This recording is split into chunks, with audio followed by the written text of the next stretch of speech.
Tapi enggak ya, di nyatanya enggak tidur. Itu hanya mimpi tapi ya. Ya, mimpi tapi kayak... Haikal, Ya, kamu yang sakit apa nak? semuanya sakit. Keajaiban dua korban selamat dari runtuhan Ponpes Al-Hozini, seperti tidur 3 hari hingga tetap sholat.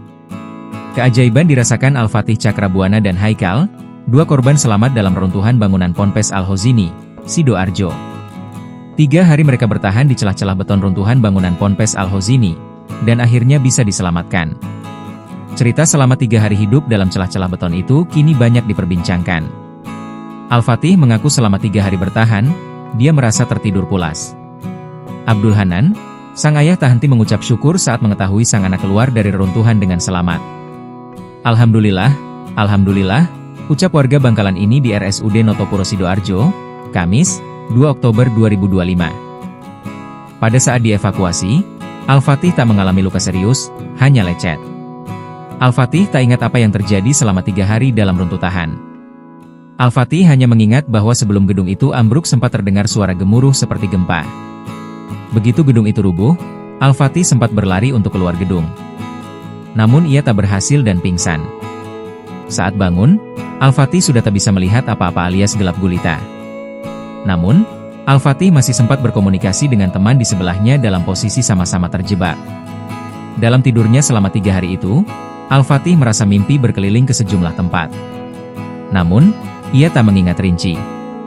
Ia hanya ingat, berkeliling menggunakan transportasi pick-up. Mana jalan-jalannya?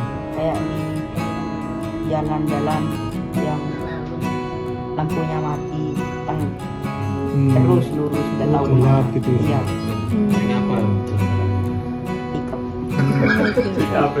Tapi Fatih sempat lari ya berarti ya waktu dengar gemuruh itu, lari. Ya, tapi masih kenal. Al-Fatih baru sadar saat ada bunyi suara petugas tengah menggetok puing-puing. Semula, ia mengira itu suara tukang sedang menggarap bangunan. Namun rupanya itu adalah petugas yang berupaya untuk menyelamatkan Al-Fatih. Terus saya tanya apakah sudah bisa keluar, akhirnya saya bisa keluar dengan merangkak, ucap Al-Fatih. Setelah dievakuasi, Al-Fatih hanya meminta hal sederhana. Dia bilang, belikan es. Katanya haus, tutur sang ayah tersenyum. Sementara itu, Abdul Hanan, ayah Al-Fatih mengatakan, selama proses evakuasi, dia hanya bisa berdoa sambil menunggu kabar dari tim SAR. Seperti orang tua santri lainnya, Hanan hanya bisa berharap kepada Sang Pencipta. Selain membaca Al-Quran, Hanan juga tak lepas membaca sholawat Al-Fatih.